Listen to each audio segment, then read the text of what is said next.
ጠቅላይ ሚኒስትር ዶክተር አብይ አህመድ ወደ ስልጣን የመጡበትንና የታላቁ የህዳሴ ግድብ የመሰረተ ድንጋይ የተቀመጠበትን መጋቢት 24 ቀን ምክንያት በማድረግ የድጋፍ ሰልፍ በነቀምቴ ከተማ ተካሂዷል። በኦሮሚያ ክልል የምስራቅ ወለጋ ዞንና የነቀምቴ ከተማ ነዋሪዎች በተሳተፉበት በዚህ የድጋፍ ሰልፍ ላይ ባለፉት 7 ዓመታት የተሰሩና የታዩ ለውጦችን የሚያወድሱ ድምጾች ተስተጋብተዋል። ቺን ሀገር በሰላምና በጤና እዚህ ስላደረሰን መጀመሪያ እግዚአብሔርን አመሰግናለሁ።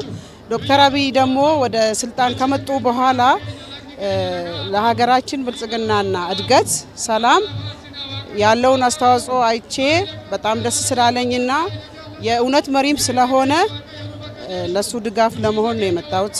ለኢትዮጵያ ለደሃ ህዝብ ራሱ የመጣው ልዩነትና እንደዚህ አይነት ብሩህ ቀን ስለመጣልን እግዚአብሔርን ለማመስገንና እሱንም እግዚአብሔር እድሜና ጤና እንዲሰጠው ነው ደስታዬን ለመግለጽ። የነቀምቴ ከተማ ከንቲባ አቶ ምስጋኑ ቱሉ የዞኑና የከተማዋ ነዋሪዎች ከመጋቢት 24 ቀን 2010 ዓ.ም ወዲህ በክልሉ በተመዘገቡ ድልና ስኬቶች ተጠቃሚ መሆን መቻላቸውን ተናግረዋል። እንግዲህ ከለውጡ ወዲህ እንደ ነቀምቴም ከተማ ብዙ ማህበራዊ ለውጦችና እንደዚሁም ኢኮኖሚያዊ ለውጦች ፖለቲካዊ ለውጦች ነው ያሉ። እንደ ነቀምት ከተማችን አሁን ከጸጥታ ችግር ወጥታ ማህበረሰቡ ሰላሙን ከጸጥታ ጎን በመሆን የጸጥታን ችግር ቀርፎ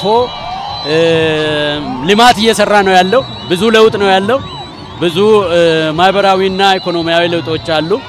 ብዙ ኢኒሼቲቮች በነቀምት ከተማ እየተሰሩ የማህበረሰቡ ኑሮ ሊለውጡ የሚችሉ እንደዚሁም ደግሞ ደህንነትን ለመቅረፍ የሚችሉ ኢኒሼቲቮች በደንብ በከፍተኛ ደረጃ በከፍተኛ ስፒድ እየተሰራ ነው ያለው። ለውጡን ለመደገፍ በነቂስ የወጡት የድጋፉ ሰልፈኞች አንድነታችንን በማጠናከር ለውጡን እናስቀጥላለን ብለዋል። ከለውጡ በኋላ የተገኘውን ድልና ስኬት ለማስቀጠልም ቁርጠኞች መሆናቸውን ተናግረዋል። የመጣው ለውጥ በኢኮኖሚውም በፖለቲካውም በማህበራዊ ዘርፍም በከፍተኛ ለውጥ ነው ያየንበት ለውጥ አለ። ሀገራችን እንደ ሀገር ሆና ለመቆም ተስፋ ያገኘችበት ቀን ነው ብዬ ነው የምገምተው። ለወደፊትም ደግሞ የኛውን ለውጥ ለማስቀጠል እኛ የበኩላችንን ድርሻ መወጣት አለብን። ይህን ሲባል በኢኮኖሚም ይሁን በማህበራዊም በፖለቲካውም ዘርፍ ሁሉም ባለበት ቦታ ተነሳስቶ የበኩሉን ድርሻ እንዲወጣላለሁ። ዶክተር አብይ ይህን ነገር አጠናክሮ ሰላም እንዲሰፍን ማድረግ አለበት ብዬ አምናለሁ። ማይሆን ስራ የሚሰሩትን መጠንቀቅ አለብን።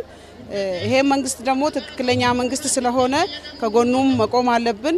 መንግስት ጋር አንድ እጅ ሆኖ ተስማምቶ አንድ አፍና አንድ ፍቅር ሆነን አብረን መስራትና አብረን መኖር ያለብን። ነዋሪዎቹ የለውጡን ፍሬ ጠብቀው ለማስቀጠልና ለመንግስት ያላቸውን አጋርነት በነቂስ ወጥተው በማሳየታቸው ከንቲባው ምስጋና አቅርበዋል።